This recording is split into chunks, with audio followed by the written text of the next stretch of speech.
एक दिन मैं कोचिंग पढ़ने गया। जब कोचिंग पढ़ करके आ रहा था तब बगल वाले घर में एक लड़की व एक लड़के की आवाज़ आ रही थी। लड़की के रोने की आवाज़ सुनाई दे रही थी। तभी मैंने खिड़की से झांकने की कोशिश की। खिड़की में कांच के शीशे लगे थे। खिड़की के शीशों के दोनों तरफ धूल लगी थी। बाहर की धूलों मैंने साफ कर दी, लेकिन अंदर की धूल साफ नहीं कर पाया। तब मुझे धुंधला धुंधला दिखाई दे रहा था कि लड़का लड़की से लिपट रहा है। लड़की हटने की कोशिश कर रही है, लेकिन लड़का हटने का नाम नहीं ले सुख है। मैं ये दृश्य वहां पर खड़ा होकर देखता रहा हूँ। कमरे के अंदर वह लड़का जबरदस्ती लड़की को सब कुछ कर रहा था और लड़की शोर मचा रही थी। मैं खिड़की से यह सब नज़ारा देख रहा था। लड़की के लाख मना करने पर लड़का नहीं माना। वह लड़की को सब कुछ कर लिया। कमरे के अंदर वह लड़की सिर में हाथ धरकर रोती रही। फिर लड़का बोला, तुम ये सब किसी से मत बताना। इतना कहकर लड़का कमरे से निकल गया। यह दृश्य देखकर मेरी रूह तक कांप गई। मुझे ऐसा लग रहा था कि मेरे पैर जमीन में नहीं हैं। मैंने अपनी जीवन में पहली बार ये देख रहा हूँ। अगले दिन जब मैं कोचिंग पढ़ करके आ रहा था तब वही लड़का दूसरी लड़की को अपने साथ बाइक में बिठा करके जा रहा था। आरव मल्होत्रा नाम उतना बड़ा नहीं था जितने बड़े उसके इरादे थे। लड़कियों की नज़र में वो परफेक्ट बॉयफ्रेंड था, लड़कों की नज़र में लवर बॉय, और हकीकत में वो सिर्फ एक खिलाड़ी था। ऐसा खिलाड़ी जो अपने दिल से नहीं दिमाग से खेलता था। दिलों की बाजी जीतना उसके लिए उतना ही आसान था जितना किसी के लिए सुबह उठकर चाय बनाना। उसके लिए प्यार इमोशन नहीं था, स्ट्रैटेजी था। बचपन ने उसे नहीं तोड़ा बल्कि चालाक बनाया। आरव के पिता एक छोटे व्यापारी थे, माँ स्कूल में टीचर। घर में पैसा कभी ज्यादा था नहीं, लेकिन चाहते जरूर थीं। महंगी घड़ी, ब्रांडेड जूते, स्पोर्ट्स बाइक, कॉलेज में स्टाइलिश एंट्री, इन सब के लिए पैसा चाहिए था और पैसा उसकी जेब में कभी रहता नहीं था। लेकिन दिमाग में एक बात हमेशा रहती थी, अक्सर भावनाएं वहीं से टूटती हैं जहां भरोसा सबसे ज्यादा होता है। और उसने उसी भरोसे को हथियार बना लिया। कॉलेज में उसकी एंट्री ही किसी हीरो जैसी थी। पहले ही दिन उसने देखा, लड़कियां उसे देखकर फुसफुसाती, लड़के उसका स्टाइल नोटिस करते, टीचर भी उसकी स्मार्टनेस को अनदेखा नहीं कर पाते। वो बोलता तो मुस्कान के साथ, सुनता तो आंखों में भरोसा डालकर। उसमें एक ऐसी आदत थी, वो हर लड़की को बिना छुए भी छू लेता था, उसके दिल को। लड़कियां उसके लिए क्या थीं? वार्निंग साइन कोई रिश्ता नहीं, वार्निंग साइन कोई संवेदना नहीं, वार्निंग साइन कोई वादा सच्चा नहीं। बस एक ही चीज सच थी, जब तक काम बने तब तक प्यार। वो जानता था कि हर लड़की के दिल में कोई न कोई खाली जगह होती है। किसी के पास दोस्त कम होते हैं, किसी को घर में प्यार नहीं मिलता, किसी को लगता है कि वो खूबसूरत नहीं, किसी को लगता है कि उसे कभी कोई सच में प्यार नहीं करेगा। आरव ठीक वहीं आता था जहां लड़की को लगता था कि अब कोई मेरा है, और वहीं से शुरू होता था उसका धोखा। उसकी तकनीक, सबको स्पेशल बनाओ पर किसी के अपने मत बनो। वो हर लड़की से एक ही बात बताता था, मैंने आज तक किसी को दिल से प्यार नहीं किया, तुम पहली हो। झूठ इतना सहज, इतना मासूम बोलता था कि सच्चाई भी शर्म खा जाए। हर लड़की के साथ उसकी भूमिका अलग होती। किसी के साथ वो कविता लिखने वाला लड़का बनता, किसी के साथ मजबूर प्रेमी, किसी के साथ सपनों का राजकुमार और किसी के साथ टूट चुका इंसान। पर असलियत, वो सिर्फ उन्हें इस्तेमाल कर रहा था, पैसे के लिए, गिफ्ट्स के लिए, इमोशनल सपोर्ट के लिए, शो ऑफ के लिए, और कभी कभी सिर्फ अपने मेल ईगो। जिसने उसे सच में चाहा और सबसे पहले टूटी भी वही।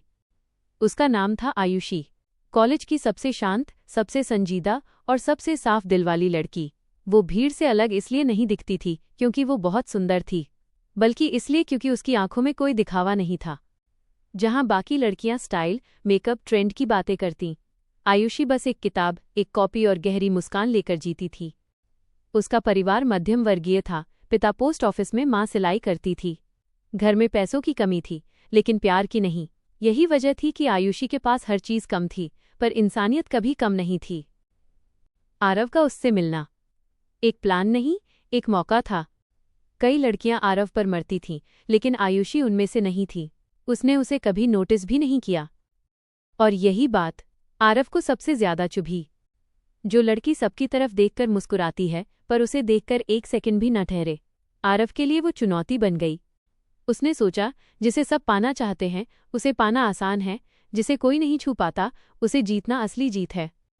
और वहीं से शुरू हुआ धोखे का पहला अध्याय। आरव ने उसका दिल कैसे जीता? उसने पहले दिन कुछ भी नहीं बोला, बस लाइब्रेरी में उसी टेबल पर बैठने लगा। फिर किसी दिन उसकी किताब उठाकर बोला, तुम नोट्स बहुत अच्छा बनाती हो। फिर कभी कैंटीन में कहा, तुम अकेली खाती हो? मुझे अच्छा नहीं लगता। फिर एक दिन उसने आयुषी की माँ के हाथों के बने लड्डू की तारीफ की, क्योंकि उसे मालूम था सच्ची लड़कियां वहीं हारती हैं जहां कोई उनके घर परिवार की इज्जत करे। आरव धीरे धीरे उसके दिन में घुसा, फिर मुस्कान में, फिर सपनों में और फिर दिल में। आयुषी को पहली बार लगा, शायद मुझे कोई सच में चाहता है। उसने किसी से कभी कुछ मांगा ही नहीं था, ना गिफ्ट, ना पैसे, ना स्टेटस। पर जब किसी ने पहली बार उसे खास कहा, उसका दिल पिघलना ही था। वो बोली, आरव, तुम इतने अच्छे कैसे हो? वो मुस्कुराया, वो मुस्कान जो किसी की भी दुनिया बदल सकती थी। और बोला, क्योंकि मैं तुम्हारे जैसा बनने की कोशिश कर रहा हूं। और बस, वो जीत गया। फिर शुरू हुआ रिश्ता, जो रिश्ता नहीं था। आयुषी ने उसे प्यार दिया, वो उसे सिर्फ टाइम पास कहता था, पर मन ही मन। आयुषी ने उसे अपने पिता की समस्याएं बताईं। वो बोला, एक दिन मैं उन्हें अपना पिता कहूंगा। आयुषी ने उसके लिए अपने सबसे अच्छे दिन छोड़े। वो उसके पीछे और लड़कियों से फ्लर्ट करता रहा। वो उसे रातों को स्टडी हेल्प के नाम पर चैट करता। कुछ दिन बाद वही चैट इमोशनल अटैचमेंट बन गई। आयुषी को लगा, मुझे आखिरकार वो मिल गया जो सच्चा है। पर सच्चाई ये थी, वो सिर्फ पहला मोहरा थी। धोखे की पहली दरार। एक दिन आयुषी ने उसे क्लास के बाहर किसी और लड़की के साथ देखा। आरव हंस रहा था, उसे छू रहा था, उसके बाल ठीक कर रहा था, ठीक वैसे ही जैसे वो आयुषी के साथ करता था। आयुषी ने धीरे से पूछा, वो कौन है? आरव बोला, सीनियर है बस दोस्त। आयुषी चुप हो गई, क्योंकि सच्चा प्यार शक से ऊपर होता है। लेकिन आरव का प्यार तो था ही नहीं। पहली बार आयुषी ने रोया। जब उसे किसी से पता चला कि आरव कई लड़कियों से ऐसे ही बातें करता है, वो टूटी नहीं।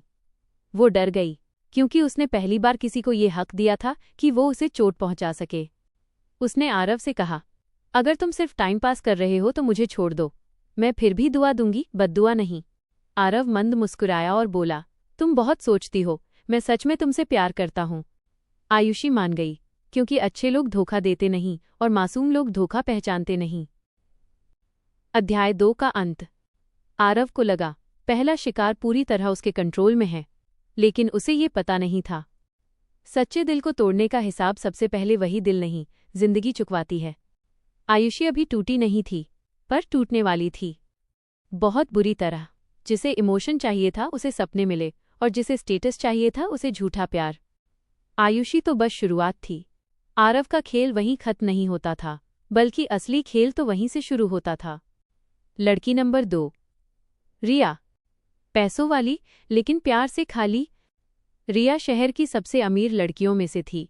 गाड़ी, ड्राइवर, ब्रांडेड कपड़े, महंगे परफ्यूम, सब कुछ था उसके पास। पर जो नहीं था, वो था किसी का सच्चा साथ। पिता बिजनेस टूर पर, माँ सोशल क्लब में, भाई विदेश में। यानी घर बड़ा था, पर दिल खाली। रिया लड़कियों को देखकर सिर्फ जलन महसूस करती थी, क्योंकि वो सबके पास किसी का प्यार था और उसके पास सिर्फ कार्ड, कैश और अकेलापन। यहीं आरव आया, बिना मांगे भावनाएं देने वाला, बिना जरूरत के पास बैठने वाला और बिना कहे केयर दिखाने वाला। उसने पहली मुलाकात में ही रिया से कहा, तुम्हारे पास सब है, पर कोई तुम्हें समझता नहीं है ना? रिया की आंखें वहीं भर आईं, क्योंकि किसी ने पहली बार उसका दिल पढ़ा था, बैंक बैलेंस नहीं। और बस, रिया भी उन लड़कियों में शामिल हो गई जो आरव की मुस्कान को सच समझ बैठी। लड़की नंबर 3, संध्या। मासूम, मेहनती और जिंदगी से जूझती हुई। संध्या गरीब थी, इतनी कि उसे शाम को पार्ट टाइम ट्यूशन पढ़ाकर अपनी कॉलेज फीस भरनी पड़ती थी। लेकिन उसमें एक बात थी, वो अपने हालात से हारने वाली लड़की नहीं थी। उसके पास न ब्रांडेड बैग थे, न महंगी घड़ी, पर उसके पास सपने थे, और उन सपनों को पूरा करने की आग। आरव ने उसे पहली बार कैंटीन के बाहर टिफिन खाते देखा था। ना कॉफी, ना पिज़्ज़ा, बस घर का सूखा खाना। और तब उसने वही लाइन बोली जो संध्या जैसी लड़कियों के लिए सबसे घातक होती है, तुम दूसरों जैसी नहीं हो, तुम असली हो। ये वाक्य किसी भी साधारण लड़की के लिए सबसे बड़ा पुरस्कार होता है।